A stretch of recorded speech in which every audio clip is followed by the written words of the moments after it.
Going to discuss.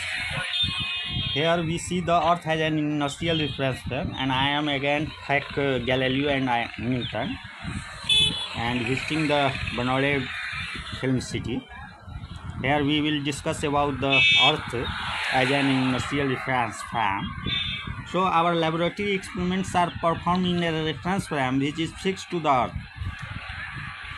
In fact, the Earth is not really an inertial frame of the reference because it is accelerated due to its daily rotating about the axis as well as due to the orbital motion around the sun. So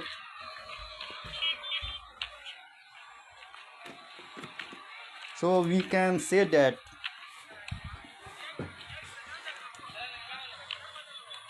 daily rotation about its axis as well as due to its orbital motion around the sun. So the centripetal acceleration due to Earth's rotation about its axis for an observer located at the equator is given by A equals to omega square r sub e, where r sub e is the radius of Earth and omega its angular velocity of rotation, given by omega equals to 2 pi by 1 day or equals to 2 pi by 24 into 3600 equals to 7.25 into 10 to the power minus 5 radian per second, and r is the radius of the Earth given by 6.37 into 10 to the power 6 meters. So our calculation gives the acceleration about 0.033 meter per second square. The effect is, however, quite small and about 3 parts in 100 of the acceleration of gravity on the Earth's surface. The centripetal acceleration of the Earth due to its orbital motion around the sun is still smaller.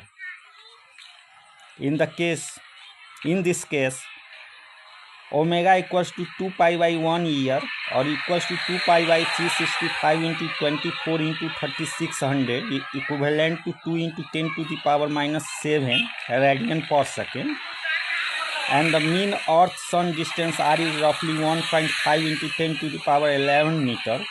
Hence acceleration is, in this case acceleration is given by A equals to omega square equivalent to 2 into 10 to the power minus 7 to the whole square into 1.5 into 10 to the power 11 equivalent to 0.006 meter per second square.